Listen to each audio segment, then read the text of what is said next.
Hi, I'm John Twist of University Motors, and I want to bring you up to date on today. It is Tuesday, the 15th of February, day after Valentine's Day, and we're making progress. Look at this.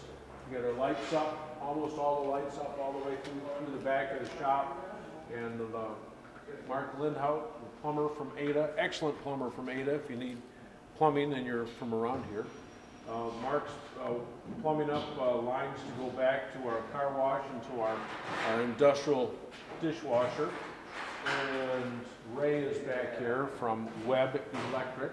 If you're from Grand Rapids, be sure to use Webb Electric. And he's wiring up our lights. We started to put our workbenches into place. Kurt's got his workbench temporarily wired here. We've got to get steel tops and a bunch of other stuff. We've got our other two plates in. Those were installed yesterday. And Ray, if he has time today, is going to wire those up today. So we are really cooking here. Anyway, Ron brought this in. This is the Slinger. Actually, it goes like that on the back of a Midget engine. Midget 948, 1100, or 1275. And this, along with the main cap, makes up the rear seal. Now, there is no seal like we think of as a seal. Instead, there's a thread, a scroll thread, or an Archimedes screw on the crankshaft. And as the crankshaft is spinning anti-clockwise, as seen from the back of the car, because it runs clockwise from the front, there's a thread that screws the oil back into the engine. So you got the main bearing that's sitting here, and the oil's coming down at the main bearing and splashing out the fore and aft side of the main bearing.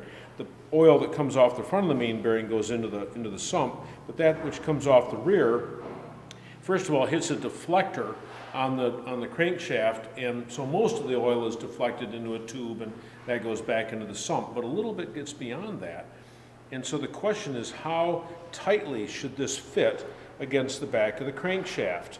So the main cap and this together around the crank, if you fit this correctly, it should have about 2 thousandths clearance.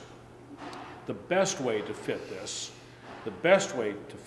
is to take the crankshaft to the machine shop, have them make sure that the scroll thread is absolutely round, and then clip the bottom of this. You shave some distance off this so it fits more snugly to the main cap. You scrub off the top of the main cap so it fits more snugly against the block, and then pass a boring bar through here. That's called align boring, A-L-I-G-N, align boring. And you align bore this so that it is the right size and actually is 2 thousandths larger. Now, the inexpensive home trick here is that you take a piece of cellophane tape and wrap it around, maybe 2 or 3 pieces around the back of the scroll thread. Pack this whole thing up with JB Weld, along with a main cap, fit those, wait for it to dry, take the main cap off, take the crank off, break off the little bit of excess that's come in here, and of course take the tape off the crank, and now this sits about 2 thousandths beyond that. So you got the dollar solution, well, $4 if you include the price of the JB Weld, or the proper solution, which is about 150 bucks at the machine shop. So that's how the rear seal is effected on this engine, as well as the T-type engine and the MGA engine and the early MGB engine all use the same arrangement. And another update here at University Motors is my bookshelf. I do have, even though we had that auction a year and a half ago, I still have a lot of MG books. And so I'm going to move all my MG books down to this nice bookshelf. We're going to get a library ladder in here, and I want to introduce my fiance, Lynn White. Say hi, Lynn. Hi, Lynn. And anyway, we'll take a look at some more stuff here in just a second.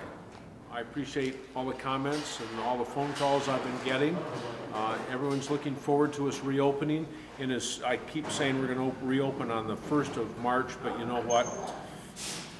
I'm not sure. We've got a lot of work left to do, but we are on the home stretch. Obviously, we've made the last corner, and we're galloping down the straightaway here. So I hope that we're going to be done here just shortly. And as soon as we are done, or close to done, we'll send a note out in the mail, and we'll also send notes out on our internet And we will have an updated website. I apologize. So many people have called and said, you know, your phone number is still wrong on your website. And it's like, yes, I know.